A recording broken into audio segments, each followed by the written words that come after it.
So what I want to call this is the Makuru House project. Here's the gate coming in, and this goes up into the front yard of the house, which is open and sunny there. And then you come down to this driveway. That's a massive banyan tree. You see the house in the background. And you come down, and they had to cut a whole lot of trees out of here that were threatening the neighbor's house. It's all ironwood, which can be saved and used. And then there's the long driveway coming in. And when we got here, the driveway was very overgrown. Sorry, it's jumpy because the driveway's a little uneven. The driveway was very, very overgrown with what I call jungle, which would be like this side. And you can see how thick the plants grow here of all types. And when I came here, this road had the same growth on both sides. And I kind of looked into the back and I saw this wall. It's a dry wall that's probably been here since the house was built. And so Alex and I started clearing it. And we cleared, as I cleared the wall, back to the wall, again, remember, I'm clearing this type of growth. So it was a lot. And then you had to get down into the roots. There's some of this ironwood here that I stacked up. I used some scrap wood from Lee's construction project to help hold the regrowth of vegetation. And also I used old plastic covers to the water catchment system, the old one, once we cleared, to do that. When we get up a little bit, I'll give you more of a perspective of the wall. So as we walk in towards the house, 50, 100 feet, the wall, which they call a dry wall, it's a kind of a very interesting construction.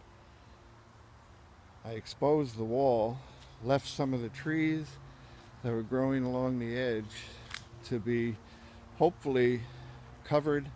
This whole black plastic area right on down to the banyan tree over there would have a small pony wall built along the edge of the driveway, which would be here by this giant root, and then behind it fill it all with the red crushed volcanic rock, which is acidic, so it would stop regrowth in this area. And the wall, of course, would be power washed, so it would come out and look perfectly black. The black, the red, maybe some white crushed rock around the base of the trees for highlights. And it would all be complemented by the type of vegetation here, which has on top of the wall, which has lots of red flowers in it, and would clear the top of the wall back a little bit also. So as you can see, bugs biting my leg, there's a very, very pretty natural growth through here. And as you come around the driveway, you turn to the left.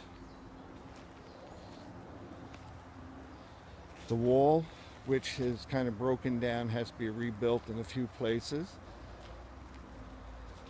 follows the curve of the driveway. You see where we parked our car. The driveway opens up to a wide spot here.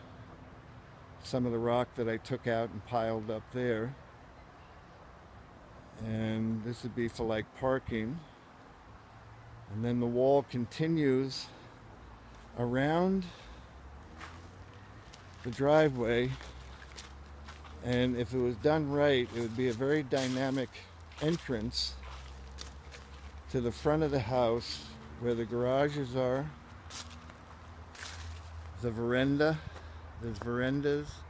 It's a large house, about 3,000 square foot, with covered verandas, and Lee and Karen and Terry, the owners, have a very definite plans how they want it. It could look very, very dynamic. So again, as you park and you come out, you can see where I've been clearing this wall, laying black scrap plastic down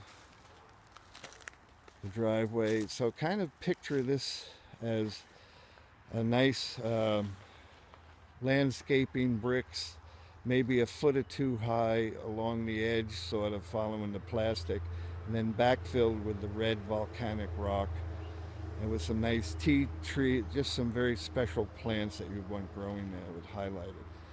So the property basically is very jungle-like in a way. I'm going to walk over here pretty fast to the old catchment system, and you'll be able to see we cleaned a whole bunch of stuff out of here and threw it into the back here where Lee wants to fill up. We use that as a ramp with wheelbarrows full of everything you can imagine, Alex and I, to fill up this kind of deepish hole back here where the old catchment system is, that's going to be totally replaced.